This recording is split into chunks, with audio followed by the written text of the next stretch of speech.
बिस्मिल्लाहिर्रहमानिर्रहीम। अस्सलाम वालेकुम प्यारे बच्चों, आज हम सबक ईद उल फ़ितर और ईद उल अज़हा के सवालात व जवाबात और ख़ाली जगह पर जो हैं वो अपनी कापी पर लिखेंगे। आपने सबसे पहले जो है कापी का सबक किस तरह से तैयार करना है देखें। सबसे पहले आपने मार्जिन लाइन लगानी है, उसके बाद आपने दिन लिखना है, जमात का काम और तारीख़ लिखनी है। ठीक है, तारीख़ क्या लिखनी है? 7 दिसंबर 2020 और दिन लिखना है पीर। ठीक है, उन्वान लिखना है इसी तरह से, और जो हमारा उन्वान है ईद उल फ़ितर और ईद उल अज़हा लिख के फिर इसको अंडरलाइन करना है। सवालात व जवाबात। सवाल है, रमज़ान के रोज़े मुकम्मल होने के बाद कौन सी ईद मनाई जाती है? ठीक है, इसका जवाब क्या है? रमज़ान के रोज़े मुकम्मल होने के बाद ईद उल फ़ितर मनाई जाती है।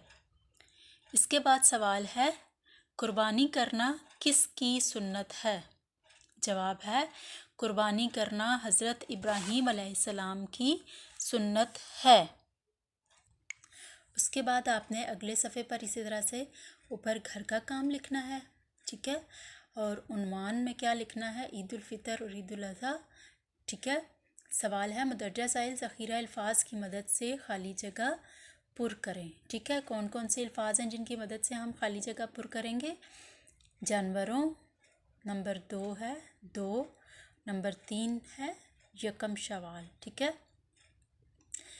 नंबर 1 है, मुसलमान एक साल में डैश ईदें मनाते हैं। ठीक है, मुसलमान एक साल में कितनी ईदें मनाते हैं? मुसलमान एक साल में 2 ईदें मनाते हैं। ठीक है, मुसलमान एक साल में 2 ईदें मनाते हैं। इसके बाद नंबर 2 है, ईद उल फ़ितर रमज़ान के रोज़े मुकम्मल होने के बाद डैश को मनाई जाती है।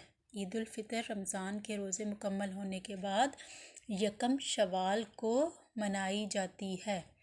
नंबर 3 है, ईद उल अज़हा के मौका पर डैश की कुर्बानी की जाती है। ईद उल अज़हा के मौका पर जानवरों की कुर्बानी की जाती है। ठीक है, अब आपने ये सवालात व जवाबात और ख़ाली जगह पर जो हैं वो इसी तरह से कापी पर प्यारे प्यारे करके लिखनी है। ठीक है, एक एक लाइन छोड़ के आपने अच्छा सा काम करना है।